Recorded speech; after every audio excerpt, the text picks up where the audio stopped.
The Chris Johnston Show. Let's go! Your number one destination for a behind-the-scenes look at the game of hockey. Is this thing on? Here's NHL insider Chris Johnston and host Julian McKenzie. CJ, we've got a few topics to get to. We definitely have to get to the Vancouver Canucks to start off our show today. But some congratulations are in order to you and your partner. You're both expecting. Congratulations. I saw the Instagram post over the weekend. You must be proud. Buddy. Yeah, proud, excited, maybe a little bit of nervous. I mean, all of it. It's getting pretty real. Yeah, we have a baby due in February. If everything goes well, probably an Olympic baby. Yeah, I mean, obviously thrilling time in our lives and starting to feel real. I mean, part of it is, she's just getting further along. The bump's a little more prominent. And then, you get into the Christmas time and social time and seeing a lot of people. And she actually had a baby shower over the weekend as well. So came home with all these baby, kids' books and all kinds of presents and everything. So, yeah, man, crazy times. I saw some people saying, like, what does this mean for Coburg Papa? Is he like, am I now Coburg Papa? Is he the Coburg Grandpapa? He's Coburg Grandpapa. Exactly. But he's already been Coburg Grandpapa, to be fair, for a long time. This will be his 6th grandkid. So 5th. Sorry, 5th. Wow. No, 6th. Bad math. I've already got dad brain, and I haven't even got to officially being a dad yet. How have you been processing the fact that you will be a dad? Well, I don't think you really can, honestly. It's so the two people go through it so differently. Like my partner, obviously her body's changing, her hormones are changing. She's physically growing the baby. I'm in the pit crew, I guess, sitting alongside trying to make sure everything's going well there. But, it's sort of weird too, because I'm going to become a bit of an older dad. But I still don't know anything I still don't know what I don't know about, that role. But, from what I've talked to, obviously a few people that I'm close with that have kids, and, one of the things they say is it literally is like a switch flips. Obviously we're preparing our house and things like that, trying to prepare our lives, but I don't think you can only do so much. Eventually, just when the moment comes, you jump off the dock and start swimming in the lake. So, just basically trying to navigate everything, keep doing work. And, it's going to be a crazy Olympics at our house. I don't know how much my attention is going to be on the hockey or on everything else going on here.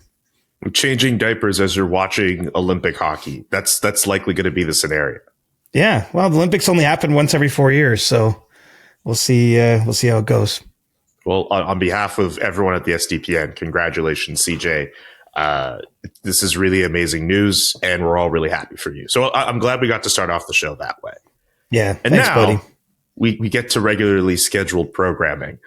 What are you hearing around the league, man? We should start in Vancouver. It's been a week since they put out that memo where they could be looking to sell off some veterans ahead of the deadline. Kiefer Sherwood, obviously a name that's been coming up. What are you hearing about that situation? Well, I mean, Kiefer Sherwood's name will continue to come up. I think a combination of the great season he had last year, the way he started this season, with up among the league in hits, he's a bit of a unicorn, right? A very physical player. You would think his game would translate very well to the playoffs, just given that he doesn't shy away from getting it on the forecheck, but also has a pretty nice pair of hands and is scored a lot from a little lower down in the lineup for the Canucks. It's not all fueled by easy power play goals or anything like that. Not that any goal is easy out there. So, I think with him being in the final year of a contract and the fact that the Canucks have already committed a fair amount to their right wing position, just in terms of obviously the Brock Besser extension. They have Lecker-Mackey, who they've just recalled skating there. They've signed Connor Garland. There's not a lot of room necessarily long term to extend him. So I think eventually that's going to trade. But, I did speak to a few people last week, obviously in the wake of that Canucks trade note. And one thing that was pointed out to me more than once is we kind of feel like they're fishing a little bit that, well, I don't think anyone's doubting if they got a great offer, they would make a trade. but that it was more just kind of, putting the bait out there and seeing, how the market values their players. And so, I think that the way I kind of interpret that is, it won't be surprising if it gets into the new year here before we see some deals. I mean, every day I kind of wake up and I'm like, did I miss something? Is there really only been one trade in this NHL season? I mean, I'm asking, did I miss something? The Lucas Reichel deal, October 25th, got traded from Chicago to Vancouver. I don't think there's been another trade in season, which is, anyway. It's kind of nuts. It is nuts. I mean, it's not that, the early days of the NHL season don't typically include like a ton of trades, but there's definitely more than that.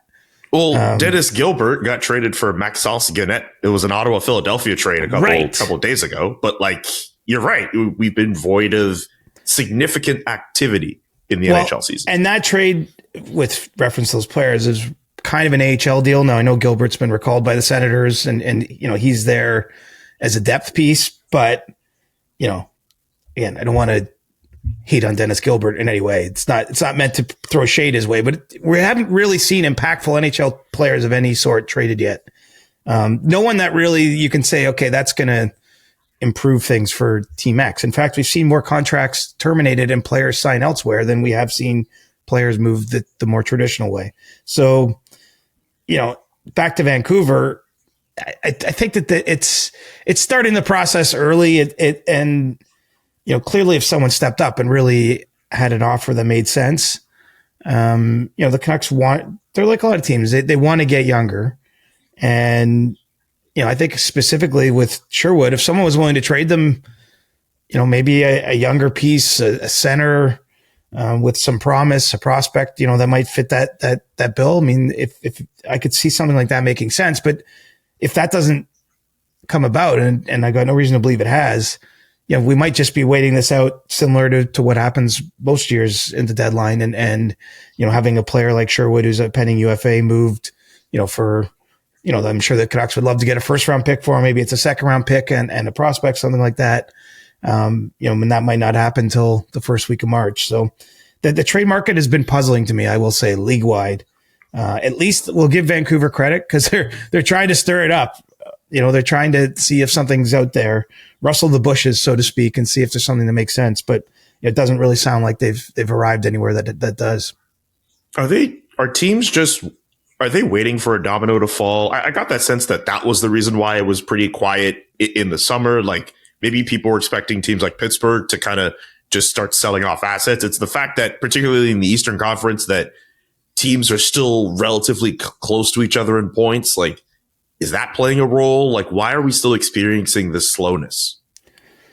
I'm sure there's a combination of factors. I mean, what's interesting is this, one of them, usually if we had this topic, say 2 Decembers ago, we point to like, no one has cap space. So how do you make moves? Well, that's not the case this year. There's definitely enough cap space around, even some of the better teams in the league to make those moves. I think it's a combination though of the league really hasn't sorted itself out. As we hit on hard on our US Thanksgiving show. I mean, just that big clump of teams. I think one thing that does, Julian, is nobody knows how good they are. I mean, the Colorado Avalanche know how good they are. The Dallas Stars are feeling pretty good about where they sit, at this point in time, but you get a little further down the list if you sort down in the league standings. And I think you got to be careful with what you're giving up. And I also think people are just sort of conditioned to making deals closer to the deadline. Look, there's basically 2 periods of the year where you see a lot of trades in the NHL. It's around the draft, couple days, leading into free agency. And it's around March 6th this year or March 7th last year. It's always, the trade deadline period. And beyond that, you don't tend to see a whole lot happen. So I think frankly, it just takes someone acting with a little bit of urgency. Like there's nothing saying it can't happen. But I don't sense, you've got a few teams that have struggled or that have injuries that are clearly would like to add, but I don't think that they're finding enough people willing to sell at a price that makes sense. I mean, it's like operating in a flea market. I'll sell you this phone if you're going to give me $10,000 for it.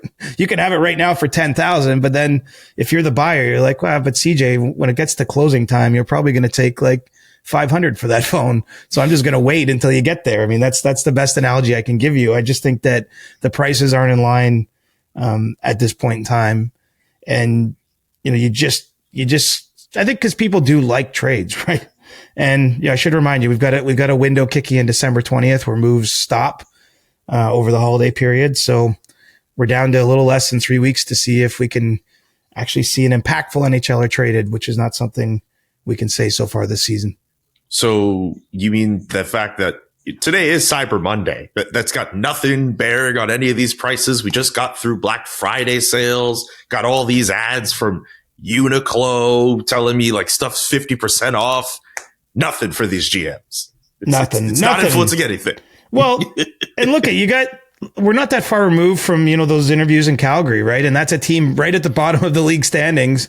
And you had their team president say in multiple different interviews that, oh, we're not doing a rebuild yet. We're not, like, they weren't putting up the for sale sign. So, I mean, if the team in last place or second last place in the league isn't openly selling, I mean, who's selling? You know, I would expect by the time we get to March 6th, I would expect Calgary, Vancouver, Nashville would be three teams that will be selling. You mentioned Pittsburgh. I could see them still getting there. You know, they're starting to slowly tumble back to earth. I mean, they had a great start and they're still in a good spot today, but I just don't know if they're going to be able to sustain that level of play. And, you know, if they keep sliding down the standings, I think that they'll do what they've done the last couple deadlines. I mean, they're a couple of years into a process that started where they wanted to get younger. And so I think that that's similar to what Vancouver is going to do. But I guess we haven't got to the point where those teams are all like, there's not a lot of urgency to sell, right? And then the buyers are scared of overpaying or don't have the right, you know, whether it's teams like Toronto, like you just don't have, you only have limited capital to trade this entire season. I think you want to be careful what you don't want to buy too early, right? You want to leave it open in case there's maybe some better players or better opportunities that are still to go. So it's an elaborate dance, but you know, I will say that I don't know that we're going to get the same trade activity this year overall, just with some of those new CBA rules. There's a lot still there's a little uncertainty, I'd say, in the marketplace about how everything's going to work this year. And who knows, maybe we'll just have this clump of teams, just the mid-off for the entire second half of the NHL season too, which might impact things. The mid-off is not nice. I know. Well, I don't actually mean it negatively necessarily. Like, it's just more, it's really hard to tell, you know, you get to a certain threshold of team. I just don't know how many true contenders we have of this moment. Carolina's probably got to be in there. But anyway, it's not a long list right now. But that doesn't mean someone can't emerge, right? Like we've seen a team like the Edmonton Oilers the last 2 years have ridiculously hot second halves. By the time it got to the playoffs, you're like, okay, that's a team that can make some noise. But in the first half, didn't do a whole lot. I think that there's room for those type of teams to emerge, that get things together, that maybe make a move as we get into the new year, that start playing better, maybe get healthier, like all kinds of factors. And then, you know, by the time we get to the playoffs, we see them in that realm. But right now, I mean, I think Vegas will probably get there. I'll name them, right? But they have eight loser points already in the standings. Yeah, they haven't been trending that well recently.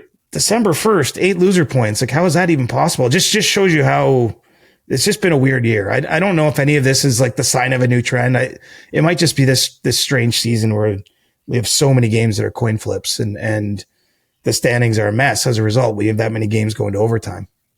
Do I know your thoughts on the loser point? I don't know how much we've discussed that on this show. Are you one of those people who are in favor of like a 3-point system where you get like 3 wins for a regulation win and then you split points in overtime? Like, what are your thoughts on the loser point? I don't know if I know your thoughts on that. Yeah, well, 3-2-1 I think is logical, so that appeals to me. You know, I think it does a better job of identifying which teams are actually the best, and it's really simple thinking in my mind. If you're a team that's consistently winning in regulation, you're probably better than the teams that are getting their wins more often in the overtime or shootouts. And then you're better than the teams that are losing in the overtime and shootouts. And so if you just start ordering the standings that way, I suspect for the most part, I mean, probably it'd be a good exercise this year because teams are so close and clumped together to go back and apply that 3-2-1 to see how the standings would look. I know why the NHL doesn't like it. They don't like a team that's 25 points out of a playoff spot. It's hard to sell tickets in that market. It's hard to generate excitement or interest. this is the league's dream. That this, like, we're somehow like everybody is like 525 basically winning percentage or whatever. Like, it's like there's no truly bad teams. I mean, there's a couple, but you know what I mean? It's everyone's just kind of in a playoff race. So I think that I understand from a business standpoint why the NHL likes this. I think if your objective was to identify each year the best team or teams, 3-2-1 would do a better job of telling you who those teams are. Fortunately, I don't even have to do 3-2-1. I'll say the Avalanche are probably safely up there. Although they do have their share of loser points this year, though. I think they've got 5 last I looked. But the point is it's more logical. I think we'll get to a time that might even happen. If you look over the history of the NHL, like the way we've done playoffs has changed consistently. A lot of stuff has moved around and changed. And so I think that will still happen, but I don't imagine it's going to happen under the current administration, because I think this is operating the way the league wants it to operate. It's that plain and simple. You and I can chip away at it and say we don't like it, but they like it, and it's literally delivering exactly what they want. Because if you're a fan of a team in almost 32 markets right now, let's call it 28 markets, and you wake up and you look at the standings, you're like, our team's in it. And if you win 2 or 3 games in a row, you probably jump ahead of that playoff line. And that's probably a good way to keep fans engaged, rather than having a bunch of teams that finish 40 or 50 points out of a playoff spot. I'm mostly indifferent about the loser point. I think it's easy to complain about it until your team needs those loser points to get into the playoffs. That's kind of how I see it. Like, I've never really understood why people were so up in arms. That being said, if we do get to a point where the point system ever switches to a 3-2-1-0, like I wouldn't be up in arms. Like, I don't have enough passion towards that topic to feel a way about it, so to speak. Like, I've always wondered why people were so upset about it. I don't actually have an issue with the loser point. It's more, I think every game should have the same number of points on the table. So if you have a game that doesn't go to overtime, I just think 3 points makes sense. It is logically better, but this system allows the teams to be compressed like a Coke can, like that you've crushed on the street. And that's, again, they're getting what they want. So like, I don't think it's a matter of, like, they don't see anything to change, because this is exactly what the league wants to see happen. For sure. There's a lot to unpack from our initial conversation, so don't mind me if I bounce around to a couple different teams. I want to mention Ottawa very briefly, just because there has been a lot of optimism throughout the season that the organization might go for a big swing. And then during the intermission of the Sens Blues broadcast, your colleague at TSN, Darren Dreger, I think he kind of cooled the temperature on that a little bit, seeming to suggest that maybe Steve Staios might not be a big game hunter, and he kind of turned down the idea that Carter Yakubchuk could get put in a trade. I'm very curious for this team. Like, when you talk about the fact that, we might not see that much activity up until the trade deadline, and we think about asking prices for certain teams, I always wondered if Ottawa would be one of those teams that could even afford some of the big asking prices because of the fact they won't have a first round pick this year. So I'm just wondering, is the lack of activity, is that just I wonder what that might mean for a team like the Sens and what you might be hearing about them. Well, I think it's hard to, I believe they're still open to looking at bigger things, but it's hard to set the expectation that you're definitely going to do it. I mean, How many trades a year happen that we would call big? It's not a large number, truthfully. Probably one of the biggest trades last year involved the Senators. I would argue. And we didn't see it coming. The Dylan Cousins deal exactly was, because it showed a little more creativity, or included a little more risk, if you want to call it that way.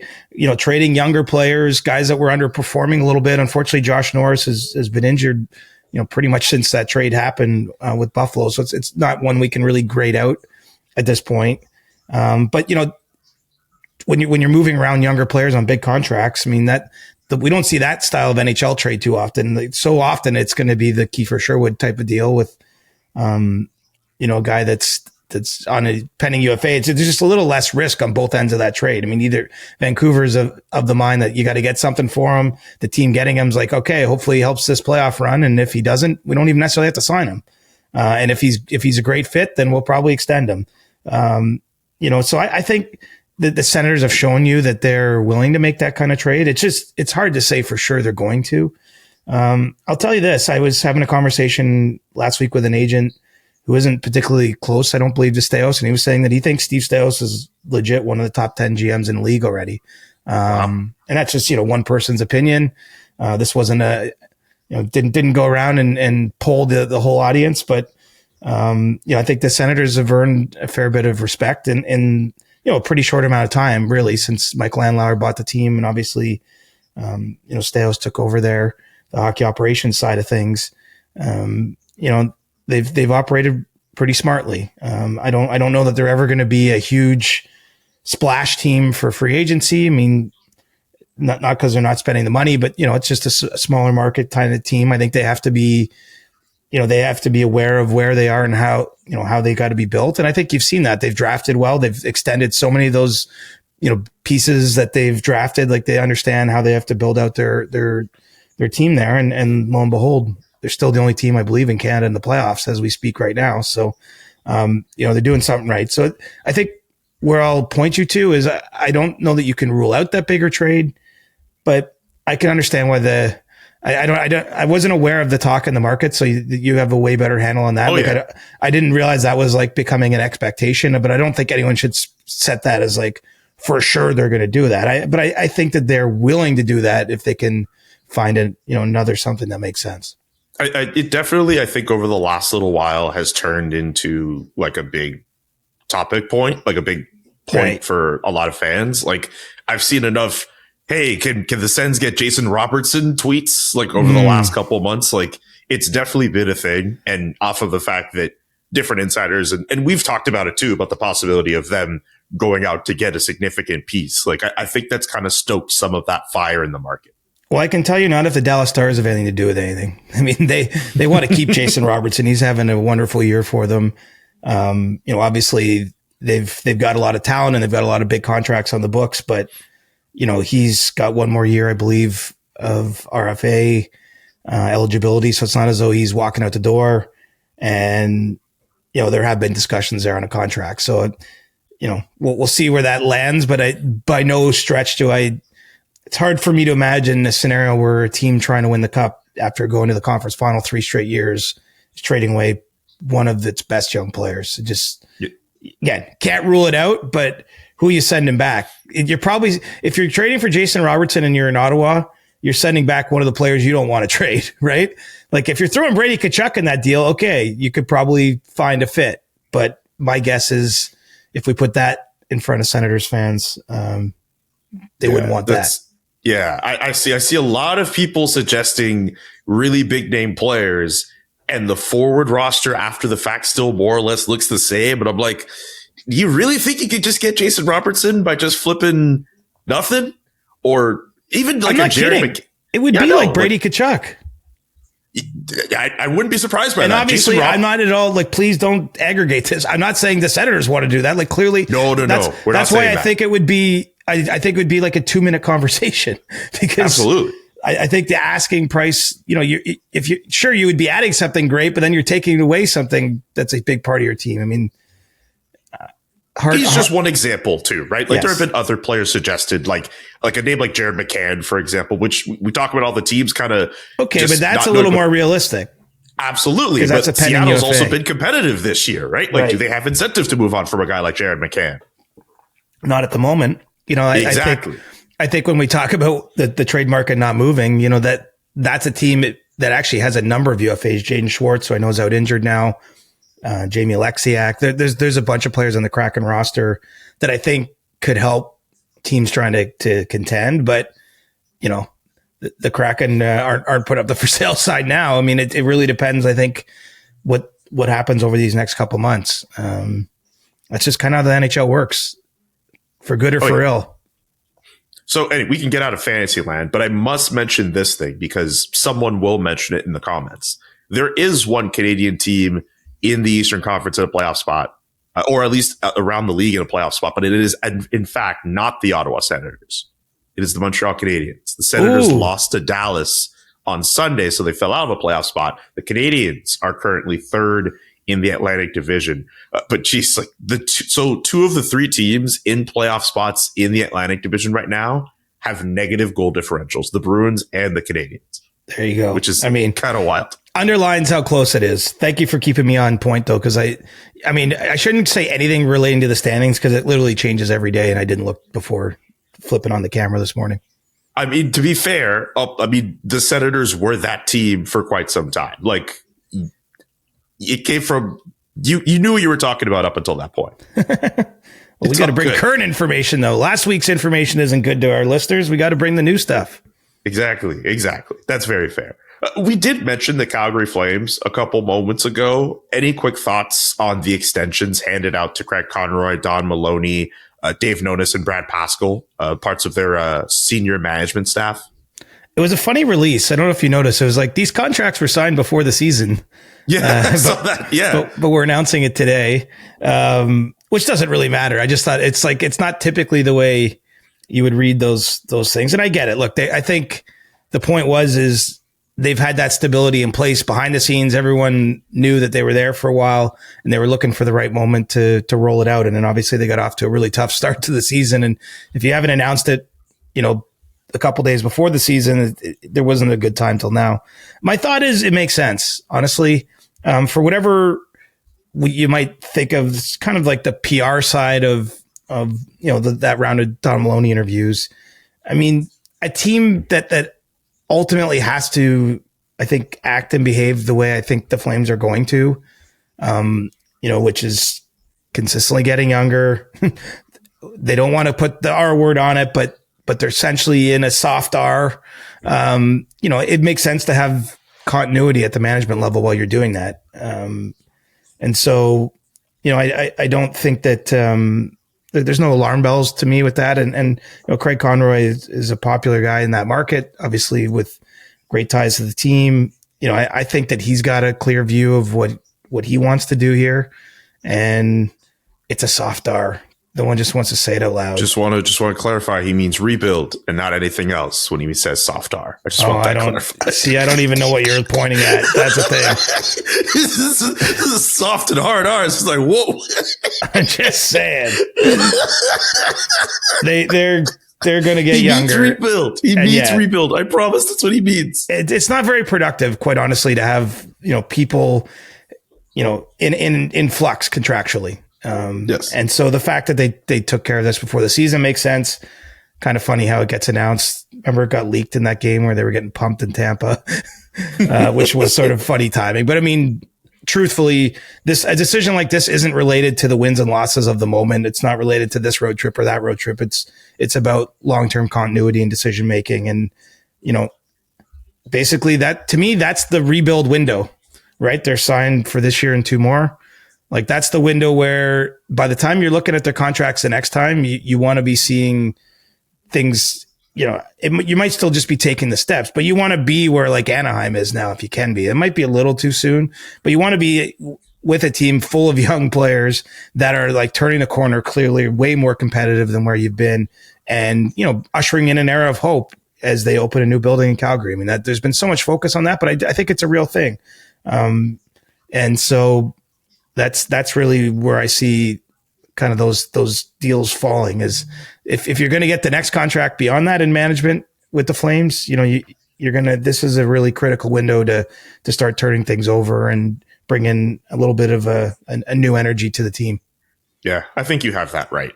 Any of the other Canadian teams, and we kind of mentioned Edmonton, the fact that they've had interest in maybe adding a goaltender, or anyone else around the country worth mentioning? Yeah, I mean, they got a big shutout from Stuart Skinner on the weekend. So, it feels like every day for the Oilers is kind of a little bit of a trial by fire. But that was an encouraging win for them over the weekend. And, they definitely are looking at the goaltending market. I mean, the reports that are out there are accurate. Tristan Jarry's someone they've considered, but I don't know if it's ever going to line up just right.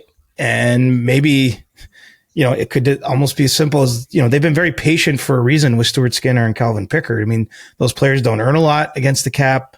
Obviously, those guys have each delivered a lot of big moments for that organization in the last few years. So, you you can point to some of the holes or the off nights, but you can also point to some big moments in the playoffs with each of those goaltenders, frankly. Pickard came in last year in the playoffs and they went on a nice run with him in net. And similarly, if you remember the first Dallas series in the Western Conference Final, the ice was tilted against the Oilers for a lot of that. And it was Skinner having, some big nights. So, I don't think they're clearly not in a rush to do anything. I think that they've long wanted to just try to get through this this choppy period for the team and let things settle and like truly evaluate where they are. It was threatening there. I think, you take 7-3 losses and 9-1 losses at home. Like you get to a point where patience does wear a little thin. But ultimately, if you're the Oilers and you're bringing another goalie, the odds are that goalie is going to make more money against the cap than the two guys you have, which just comes with the more you spend there, the less you can spend somewhere else. And you got to be sure you're making an improvement on the team. And so I don't think they've got to that spot just yet. And, I'm sure they're just hoping, hey, this is the start of another great Stuart Skinner run, and maybe all this talk dies away for a little while. Okay. One more thing I'll just mention with the Montreal Canadiens, the fact that they are the one Canadian team in a playoff spot right now. They had a really hot start. Injuries kind of came into play. They kind of went through a bit of a lull. They had a big win over Vegas last week.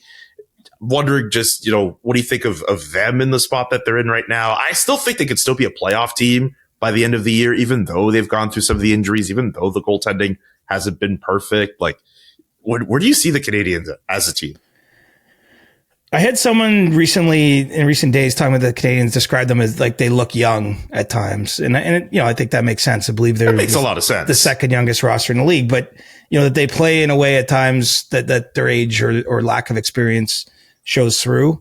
I'm with you. They certainly have the talent to get back to the playoffs, but it's been a bit of a up and down ride, which, I think it is for most teams in most seasons.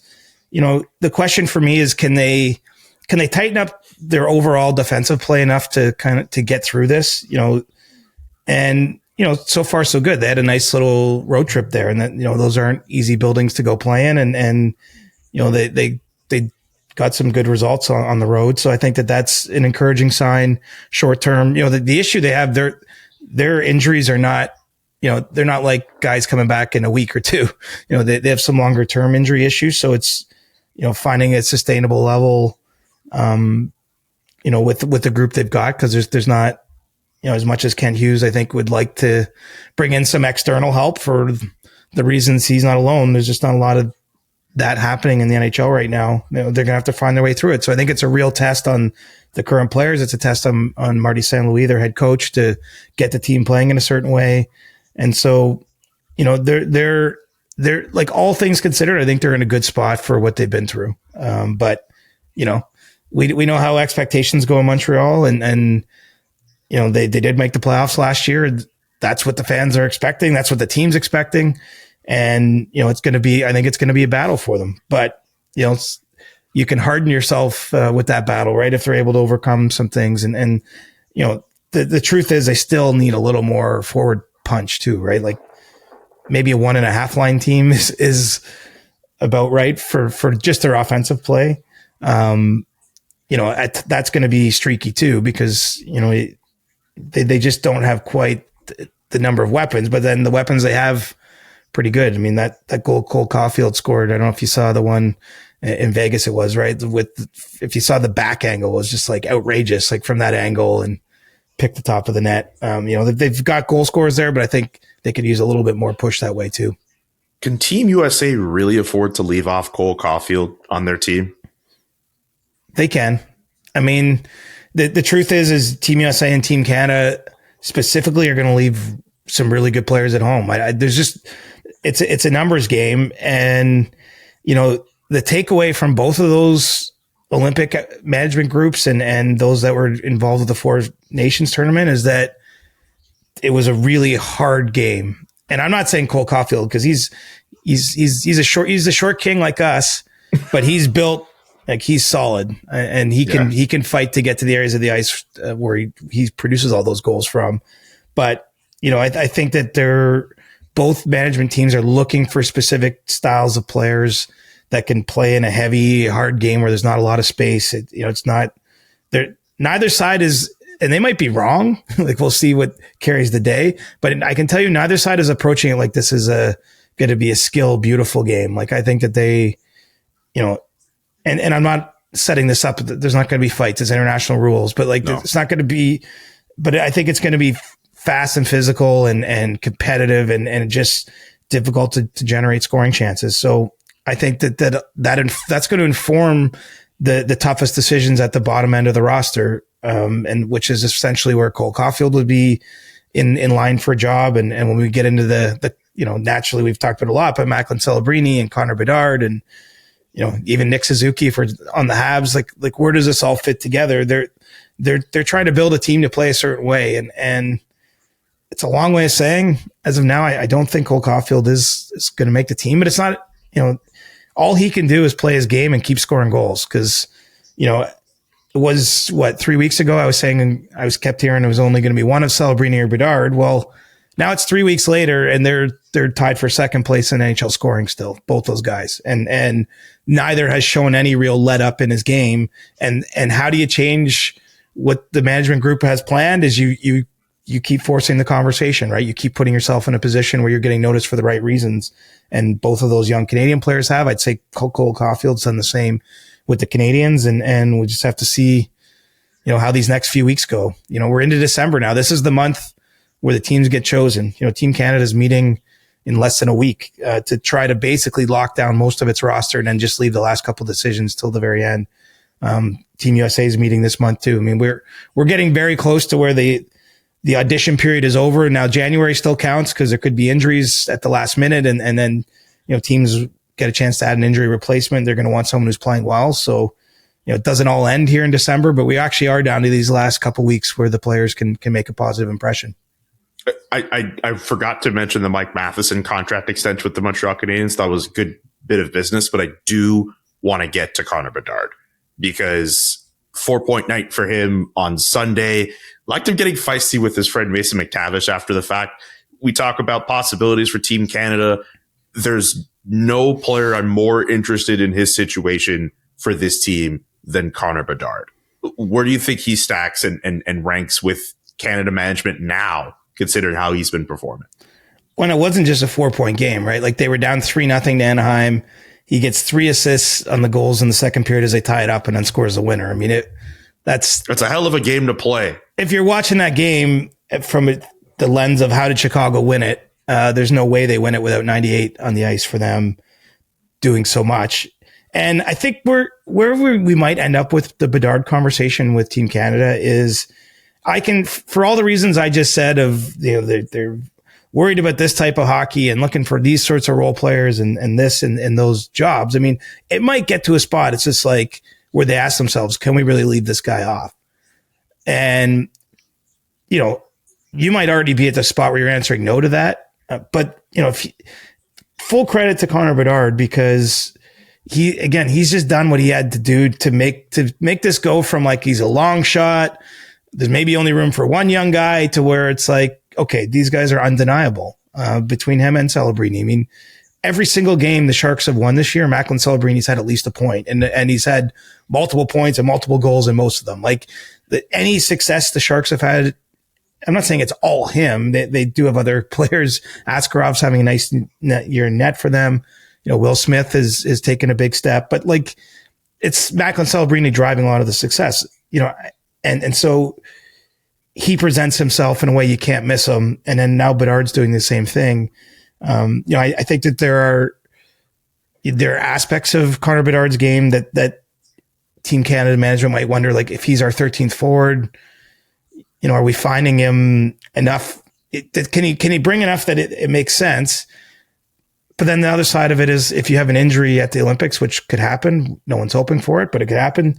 You could definitely throw him somewhere up in your top 6. I think, really what they're worried about is some of the defensive parts of his game. I think it's actually that simple, but he's also a game breaker, right? He's someone who, your team can be down 3-0 as the Blackhawks were, and all of a sudden it's 4-3 and he's been in the middle of every goal that your team scored. So, I don't know where they're going to land. I think you can just feel it already. The kind of the youth decisions, I'll call them, Julian. Yeah. It feels like it's going to define one way or another how this goes.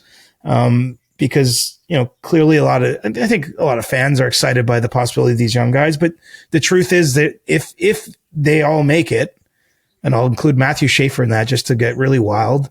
I mean, you're literally leaving off 3 players that are probably Stanley Cup winners, and were, a couple guys that were part of the Four Nations team.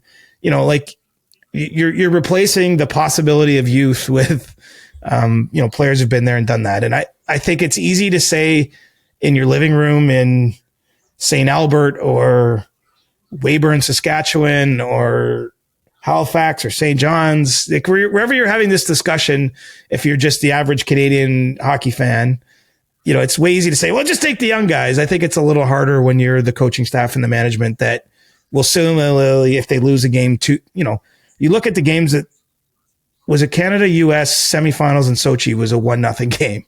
Like if you can lose a 1-0 game in the semifinals and then your tournament's considered a disappointment. And, maybe I guess your argument is you want more players that can score. I will say this, and I think I've made the point on a previous pod. When I look at Canada-US games at the Four Nations, Canada did not have many scoring chances. I wonder if rather than leaning into safer players, if bringing in more high ceiling players, yes, you create the possibility those players have defensive miscues that lead to more goals against, but I think they also create the environment where you can score more and maybe can create a little bit more offensively. The fact Canada didn't have a lot of, even though they won the tournament, I don't think you came away thinking like these lines all gelled perfectly. I mean, there was a lot of mixing and matching. It was an extremely short tournament, 4 total games, like 2 practices, the whole thing. I don't want to draw too many conclusions from it, but this is going to be a short Olympic tournament, 6 games for the team that wins gold medal. Maybe bringing more high-end offensive players and living with some of the risks that could be associated with those type of guys might be the way to give yourself the best chance to win. That's what they got to decide. And I think Bedard is like right in the middle of that entire discussion because he's, he hasn't just been good this season. He's been great. And that's what it was going to take. Like good was going to get him a lot of, we see him like he's improving. He looks so good. He's like 2030 for sure. But by being great, you're like, are we going to leave great players at home? Really? Interesting call. They really, I'm at the point now where I think with Celebrini, he would be on my team if I drafted a roster. I think I'm at that point too, where you have to find a way to bring in Celebrini and Bedard. Like, but are you leaving Mark Stone at home? Like that's the kind of decision they're facing. I have to really think about it, to be honest with you. I might end up doing my own Team Canada draft roster at this point. You should. I mean, maybe in a week or so. It is a good. It's a good exercise because everyone always tells you who they want on there, but they never tell you who they're taking off. And like that's, that's why it's an easy argument to be like, yeah, these guys have to be on. But then when you like, okay, so who's off? And then it's a little different decision. I'm not saying, I'm not still saying it's the wrong decision, but it's a little different if you're taking someone like Mark Stone off, just because, again, I think he's a trustworthy Team Canada player. But at this stage, and he's a 200-foot player, and he certainly can play on a 3rd or 4th line at that event and hold his own and competitor. But like, he's not probably like as likely to tilt the game offensively as someone like Bedard would in there. And, that's effectively what they're weighing. Schaefer's he might even be the most interesting of all. He's the one we've focused on the least. This guy is playing over 23 minutes a night at 18. Like it just never happens as a defenseman. I look back quickly and admittedly I didn't get exactly precisely what I was looking for, but one of the last rookie defensemen who was a teenager who jumped right in the NHL and played these kind of minutes for a team actually was Drew Doughty in his rookie year in 08-09. And then he made the Olympic team in 2010. So he was 20 versus 18. But, there are some parallels, not to maybe the exact way those guys play on the ice, but to what Doughty was able to do. The fact that Schaefer got added to this long list, I mean, I don't think we can discount him. Even getting that far, like that's not something you don't go through all that paperwork just as a like who likes doing paperwork? You're not doing that just to like make him feel good. You're doing that because he literally has put himself right in that conversation. I just wonder if he can get there. It'd be pretty crazy if Canada, after all these years of resisting youth, had an 18-year-old in Matthew Schaefer, a 19-year-old in Macklin Celebrini, and a 20-year-old in Connor Bedard on the roster. Maybe it happens. The future is now, old man. And I don't mean old man as you. I mean future is now, man. And young baby Johnston coming right in that Olympics too. I mean, maybe it's a youth movement in the world. I was about to say, one quick question before we get to ask CJ. Any thoughts on the Rangers start and Adam Fox being on LTIR after a shoulder injury? They're saying it shouldn't impact his Olympic participation, but I'm still really shocked that the Rangers have been as bad as they've been.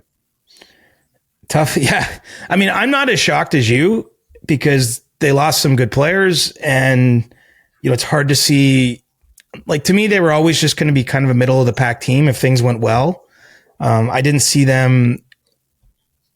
There's not enough elite on that roster for me at this point in time. Like, they can't score.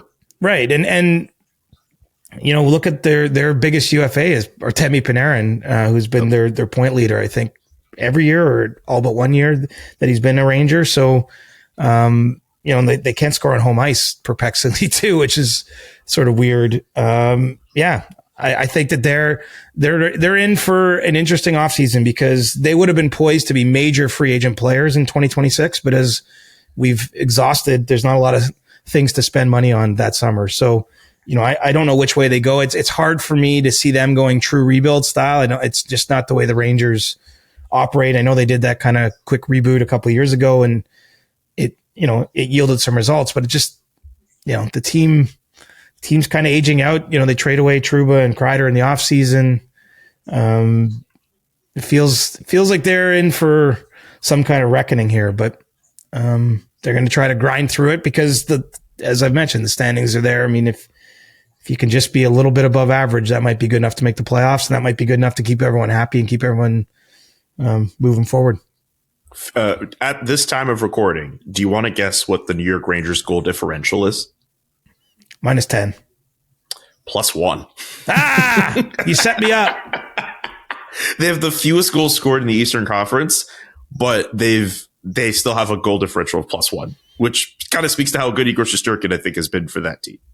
Sure, and I think they've made some strides defensively, right? That was their main issue last season, the overall defensive play. I think that it's not all bad there. It's just, it's hard to be like, what separates them from everyone else? There's a lot of other teams. If you're just picking you can take this roster, this roster, this roster.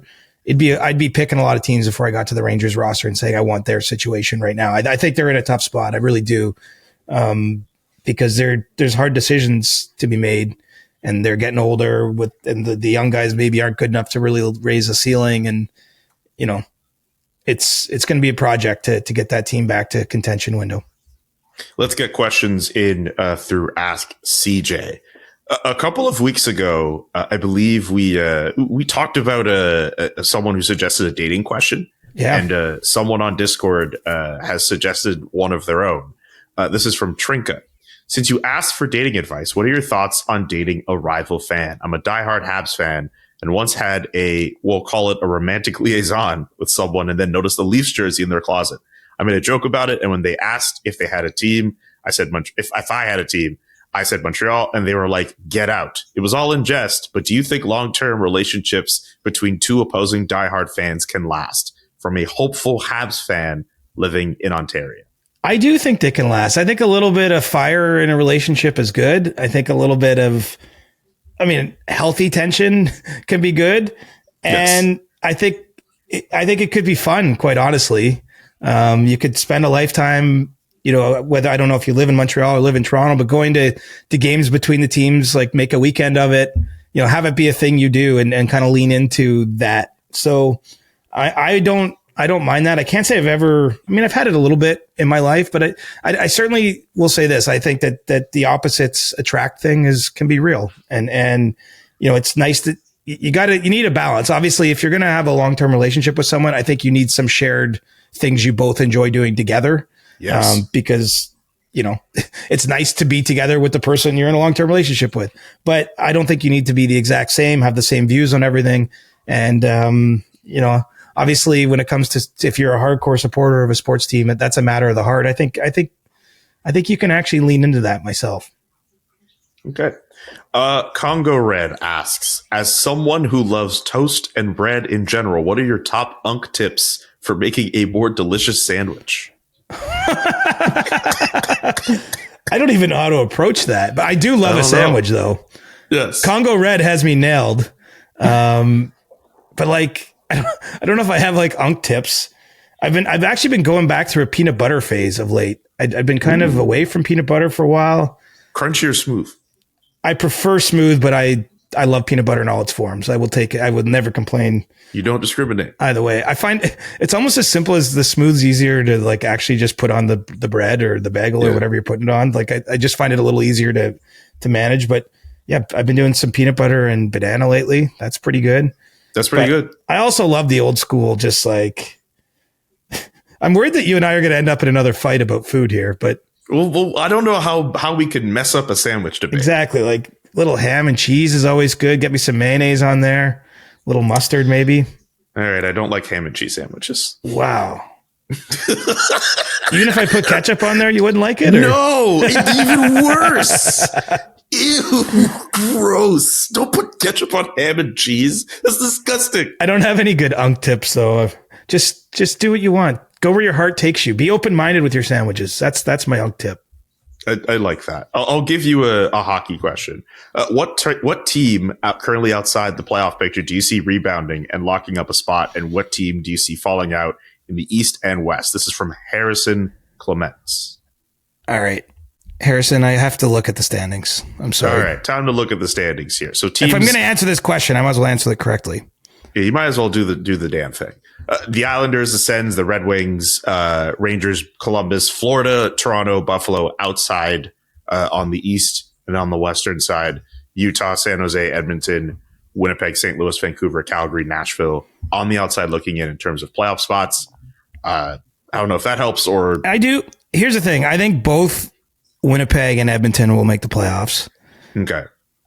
I mean, it's interesting to look. Edmonton at this moment, minus 14 goal differential. But I still think that team is going to figure it out enough to get back in the playoffs. And just, I guess I believe in how strong their second halves have been. And like, I think there is something to that. Looking up at the East, who do I think is going to fall out? I mean, I'd start with Pittsburgh. I'm not too bullish on the Penguins making it into a wild card spot, but they hold one as of this moment. I mean, none of these are hot takes. Like right now, you've got 4 teams. Like you've got like 8 teams within 4 points and different games played. I think it's going to be wild, though. I really do believe you're going to see. I think you're going to see a bunch of teams go in and out. Because it is this mushy middle kind of vibe. But put my stock down on Edmonton and Winnipeg. I know Winnipeg's in one. It's been tough since Connor Hellebuck went out injured. But I just think they're a good enough team that they'll find their way back above that playoff line when it matters. All right. CJ, great work as always. And thank you to everyone for tapping in to today's edition of the Chris Johnston Show. We'll be back later this week with a new episode. Subscribe to the podcast if you haven't done so already. And keep it locked to The Athletic for good content from CJ and myself. Thanks so much for listening, everyone. And it's December 1st, so get shopping for your Christmas presents. Lest you be seeing me in a couple weeks' time on December 24th in a mall. You will not be seeing me December 24th. Hopefully by then I will have all my shopping done. I think, you know what? Taking inspiration from you, I think I'm going to put up my Christmas tree this week. Yes. You're a little late, but better late than never. Late. Usually I'm a person who would rather see that closer to the time. This is early for me. Well, I mean, I actually just ordered a high-end Santa hat off the internet this weekend. So, ooh, okay. So we're gonna have to see that in an episode. Yeah, as we get closer to the day, that'll make an appearance on our show. Happy December, everyone. Peace. The Chris Johnston Show. Follow Chris on Twitter @ReporterChris and follow Julian @JKA McKenzie. The Chris Johnston Show.